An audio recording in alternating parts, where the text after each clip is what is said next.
నమస్తే welcome to our channel. నేను సిరి. So real estate రంగంలో చాలా మందికి డౌట్స్ ఉంటాయి. అసలు ఏంటి రియల్ ఎస్టేట్ రంగంలో మనం ఒక ఇల్లు కొనుక్కోవాలి అంటే ఒక దగ్గర ప్లేస్ తీసుకొని ఆ ఇల్లు కట్టుకోవాలన్నా లేదు ఇంకోటి కమర్షియల్గా తీసుకోవాలన్నా కూడా ఎలాంటి జాగ్రత్తలు తీసుకోవాలి ఏంటి అనేది మనకి అనేక సందేహాలు ఉంటాయి. అయితే అట్లనే ఇప్పుడు చూసుకున్నట్టయితే రేవంత్ రెడ్డి గారు తెలంగాణలో ముఖ్యమంత్రి అయిన తర్వాత ఫస్ట్ టైం బిల్డర్స్ అసోసియేషన్ వాళ్ళతోనైతే ఒక మీటింగ్ జరగడం జరిగింది. సో ఆ మీటింగ్ అయిన తర్వాత అసలు అక్కడ ఏమేమి అంశాలు చర్చించారు, ఏమేమి జాగ్రత్తలు తీసుకోబోతున్నారు, తెలంగాణ వైజ్గా రియల్ ఎస్టేట్ రంగం ఎలాంటి మలుపులు తిరిగిపోతుంది అనే సీక్రెట్స్ అన్నింటినీ మనం బయటపెట్టడానికి ఈరోజు మనతో పాటు ఉన్నారు realtor oxygen founder and CEO doctor Nandi Rameshwar Rao గారు. నమస్కారం సార్. సార్ ఇప్పుడు చూస్తుంటే రేవంత్ రెడ్డి గారు అయితే ఒక బిల్డర్స్ అసోసియేషన్ వాళ్ళతోనైతే ఒక మీటింగ్ అయితే జరపడం జరిగింది. సో ఈ మీటింగ్లో అసలు ఏం జరిగింది, వాళ్ళు అసలు ఏం చర్చించుకున్నారు, ఎలాంటి అంశాలపైన వాళ్ళు మాట్లాడుకోవడం జరిగింది? ఎందుకంటే ముఖ్యమంత్రి అయిన తర్వాత రేవంత్ రెడ్డి గారు ఫస్ట్ టైం వీళ్ళతోని బిల్డర్స్ అసోసియేషన్ వాళ్ళతోనైతే మీటింగ్ పెట్టడం జరిగింది. దీని తర్వాత ఎలాంటి మార్పులు రాబోతున్నాయి? నువ్వు చెయ్య మూస్తే ఏముందో తెలియదు, ఇప్పితే ఏముండదు, రహస్యం అంటారు. సీక్రెట్ రహస్యాలన్నీ అడిగితే ఓపెన్ ఫారంలో ఎట్లా చెప్తాను నేను? చెప్పాలి కదా, అంటే మొత్తం చెప్పిపోయినా కొన్ని మాకు చెప్పండి సార్, రివీల్ చేయండి. అంటే మన వ్యూవర్స్ వెయిట్ చేస్తున్నారు, అసలు ఏం జరిగింది ఏంటి ఆ మీటింగ్? పబ్లిక్ డౌటా? అంటే నాతో పాటు వాళ్ళ డౌట్స్ కూడా. ఇది చాలా పాజిటివ్ మీటింగ్ అని చెప్పాలి. బిల్డర్స్తో జనరల్గా most of the political leaders అంత బోదర్ కారు. నేను ఏదో రూల్ పెట్టాను, చట్టం నడుస్తుందని నన్నే అంటారు. అయితే మనం అంతకుముందు గతంలో చాలాసార్లు మాట్లాడుకున్నాం. రేవంత్ రెడ్డి గారికి ఒక స్పెషాలిటీ ఉంది, ఏంటంటే రియల్ ఎస్టేట్ అంటే ఫస్ట్ నుంచి కూడా తను ఆ రంగంలో నుంచి బయటకు వచ్చాడు. సో రియాల్టర్గానే ఆయన కెరియర్ మొదలైందని చెప్పారు. రియల్ ఎస్టేట్ నా సొత్తు, నా పొత్తు, నా తొత్తు అనేది చెప్పాడు ఆయన సీఎంఓ గారు. ఎందుకంటే ఈరోజు మనం కోకాపేట 15 సంవత్సరాలు 20 సంవత్సరాల క్రితమే కోకాపేట గురించి మాట్లాడాడు. ల్యాండ్ కొనడం, ట్రేడింగ్ చేయడం, విల్లాలు కట్టడం అన్నీ జరిగినాయి. దానికి ఒక మనిషి మంచి అవగాహన ఉన్న సీఎంగా, అంతకుముందు భిన్నంగా మిగతా సీఎంలు అందరూ మంచివారైనా మేబీ రియల్ ఎస్టేట్లో అంత అవగాహన ఉన్నట్టు కనిపించలేదు మనకి. చంద్రబాబు నాయుడు గారు అందరూ ఉంది అంటే ఇంకొక ఒక స్పెషల్ ఇంట్రెస్ట్. నేను రియల్ ఎస్టేట్ ఎందుకు మొదలుపెట్టాను? ప్యాషన్. ఇష్టంతో చేస్తే రిజల్ట్స్ వస్తాయి, కష్టంతో చేస్తే results Rao. So passion and profession ఒకటి అయిపోయిందంటే సూపర్ ఉంటుంది.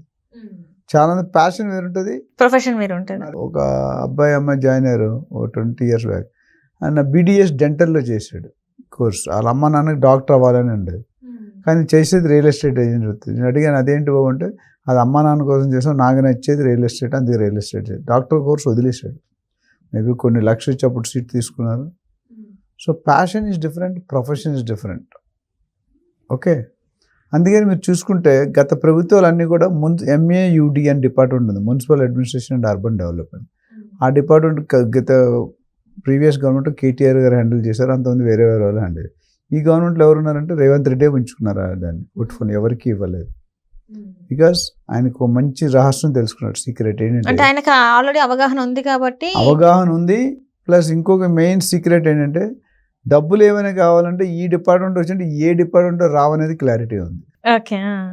1 lakh crores 90,000-80,000 కోట్లు రూపాయలు Telangana state government real estate direct and indirect సోర్సెస్గా రాస్తున్నాయి.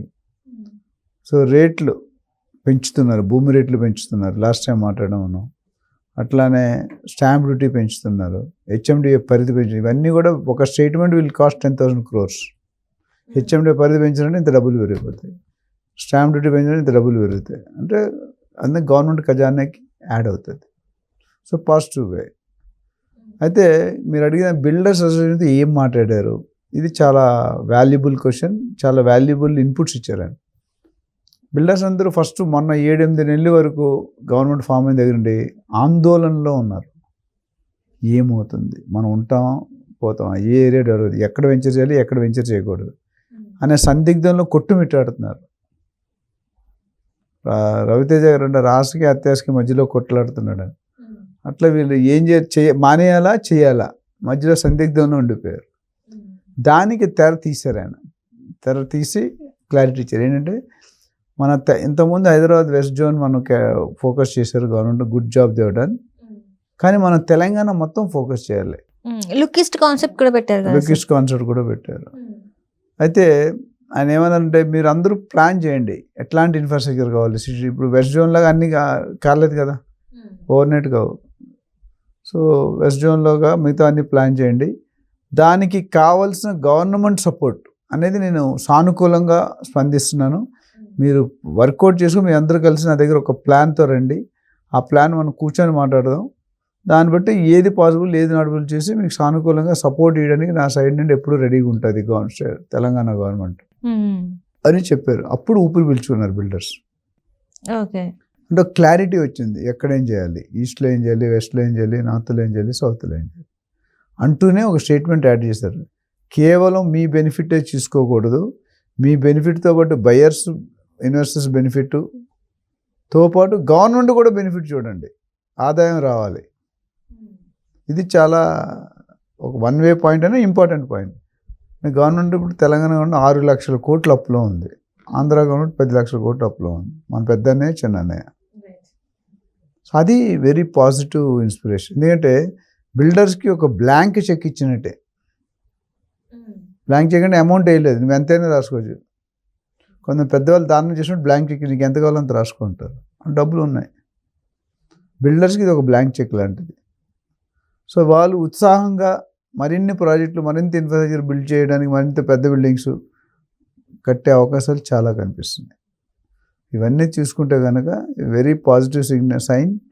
అండ్ ఓకే, స్టేట్మెంట్ అది ఇచ్చారు, ఎంతవరకు అమలు పరుస్తుంది మళ్ళీ నెక్స్ట్ మీటింగ్లో మనకు కొద్ది క్లారిటీ వచ్చే సందర్భాలు కనిపిస్తున్నాయి. ఇలాంటి వీళ్ళంతా వర్కౌట్ చేసుకొని రెడీ ఒక ప్రెజెంటేషన్ ఇస్తే బిల్డర్స్ ఫోరం అంతా కలిపి, మేబీ బిల్డర్స్ ఫోరం ఉంది, క్రెడిట్ చాలా ఉన్నాయి, బిల్డర్స్ అసోసియేషన్, రియల్టర్ అసోసియేషన్ చాలా ఉన్నాయి. ఇవన్నీ సమూహంగా కలిసి ఒక ప్రెజెంటేషన్ ఇస్తే కనుక ఆ ప్రెజెంటేషన్ ఎన్ని యాక్సెప్ట్ అవుతాయి, ఎన్ని యాక్సెప్ట్ కావు అనేది చూడాలి. ఓల్డ్ సిటీకి మెట్రో వేయడం అనేది ఇంతమంది ఏ సీఎంకి రాలేదు, ఈయనకి ఎందుకు వచ్చింది? Thinking about the state. నాకేమో ఆయన ఫర్గా మాట్లాడాల్సిన అవసరం లేదు, నాకు ఎవరు పొలిటికల్తో కనెక్షన్స్ లేవు, నాకు ఏ సంబంధం లేదు. ఎందుకు చేయాలంటే ఓల్డ్ సిటీలో ల్యాండ్ పూలింగ్ చేయాలంటే గగనం. అవును సార్, వాళ్ళు కొట్టినా కొడతారు. అంటే అక్కడ ఆ ఏరియాలో ఉంది 30 అడుగులు 40 అడుగుల్లో కూడా షాపులు ఉంటాయి అక్కడ. చిన్న ఇందులో సగం 1/4 ఆఫ్ రూమ్లో కూడా కోట్లు బిజినెస్ చేస్తారు. అక్కడ సైకిల్ 2 వీలర్స్ వెళ్ళడమే కష్టం, కార్లు అనేది క్వశ్చన్ రూల్ అవుట్. అలాంటి మెట్రో వేస్తున్నారు, చాలా పెద్ద subject. So that's a very good initiative. దాన్ని నిజంగా అమలు పరిస్తే కనుక చాలా మంచిది. అండ్ ఇన్ఫ్రాస్ట్రక్చర్ పెరిగినప్పుడు పబ్లిక్ మూవ్మెంట్ పెరుగుతుంది, కనెక్టివిటీ పెరుగుతుంది, మిగతా అవన్నీ కూడా డెవలప్ అయిపోతాయి. సో కొద్దిగా మోడర్నైజ్ సిటీ చేయాలి.